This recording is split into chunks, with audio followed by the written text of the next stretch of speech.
నమస్తే అండి. భారత్ పాకిస్తాన్ యుద్ధం విరమణ ప్రకటించేశారు. యుద్ధం ఇంకా లేదు అనుకున్నాం. కానీ యుద్ధం మళ్ళీ ముదిరింది. దీనిపైన కొద్దిసేపటి క్రితం ప్రధానమంత్రి నరేంద్ర మోడీ గారు ఇంతవరకు ఆయన నోరు మెదపలేదు, సంయమనం పాటిస్తూ వచ్చారు. ఇప్పుడు మోడీ గారు ఘాటైనటువంటి హెచ్చరికలు జారీ చేశారు. తీవ్రవాదాన్ని పెంచి పోషిస్తే అట్లాంటి వాళ్ళకి బెదిరే ప్రసక్తే లేదు. వాణిజ్య అంశాల్లో అట్లాంటి వాటికి సంబంధించి అమెరికానే నేరుగా విమర్శలు చేసినటువంటి సందర్భం. రక్తము నీళ్లు కలిసి ఉండలేవు, ప్రయాణించలేవు. మీరు రక్తాన్ని ఇస్తే మేము మీకు నీరు అందివ్వాలా అంటూ తేల్చి చెప్పడము, తీవ్రవాదానికి తగిన బుద్ధి చెప్తాము అని చెప్పడం, అలాగే పాకిస్తాన్ని మోకాళ్ళ మీద నిలబెట్టాము అని చెప్పినటువంటి సందర్భం ఇంతకు ముందు విన్నాము, చూసాము. తాజాగా ఇప్పుడు మరొకసారి ఇలాంటి వాటికి పాకిస్తాన్ పాల్పడితే అన్నటువంటి సందర్భంలో తాజాగా డ్రోన్లు అఖ్నూర్ సెక్టార్లో అక్కడ దగ్గరలో కనపడ్డాయి. మరి ఆర్మీకి సంబంధించినటువంటి సాంబా, కదువా, అఖ్నూర్ ఈ 3 సెక్టార్లలో కొన్ని డ్రోన్లు ప్రత్యక్షమయ్యాయి. మరి ఆ డ్రోన్లు నిన్న వచ్చాయి అనుకున్నారు, కానీ కన్ఫర్మ్ కాలేదు.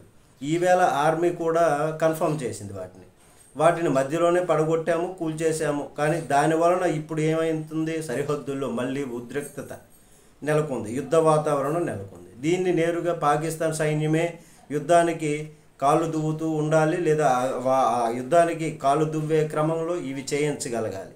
లేదంటే లోకల్గా ఉన్నటువంటి సైనికులు ఎవరన్నా వీటి గురించి తెలిసినటువంటి వాళ్ళు అతి తెలివితేటలకు పోయి ఈ మాటలకు కడుపు రగిలి చేశారా?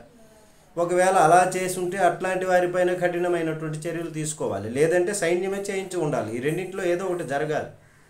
అలా చేస్తే ఇంటర్సెప్ట్ అంటే పేల్చామని, అంటే వాటిని పేల్చేయడం, ఆ పేల్చడానికి వాడొచ్చి మావి ఇలా పేల్చారు అనేటటువంటి సమాధానం ఇవ్వాలి. ఇట్లాంటి పరిస్థితులు కూల్చడము, లేదంటే వాటి మూలాలను ధ్వంసం చేయటం, దీన్ని బట్టి మళ్ళీ యుద్ధం ప్రారంభం అనేటటువంటిది జరుగుతుంది. మరి సైన్యం కూడా దీన్ని ధృవీకరించింది. ఇదే సమయంలో సరిహద్దుల్లో రాజస్థాన్, గుజరాత్, జమ్మూ కాశ్మీర్, వైష్ణోదేవి ఆలయాలలో ఇట్లాంటి వాటిలో, గురుద్వారు, అమృత్సర్ ఇట్లాంటి వాటిల్లో కూడా బ్లాక్అవుట్ ప్రకటించారు. అంటే ఆ ప్రాంతాల్లో ఉన్నటువంటి విద్యుత్తును తొలగిస్తారు పూర్తిగా, ఆ ప్రాంతం కనబడనీయకుండా చేస్తారు. ఆ డ్రోన్ల దాడులకు అందనీయకుండా, వారికి కనబడదు కదా, అందనీయకుండా చేస్తారు. మరోపక్క సరిహద్దు ఉద్రిక్తత రేగింది. ఇండియన్ ఆర్మీ కూడా ఈ 3 చోట్ల అన్నది కన్ఫర్మ్ చేయడము ఒక కీలకమైనటువంటి అంశంగా చెప్పొచ్చు. నమస్తే.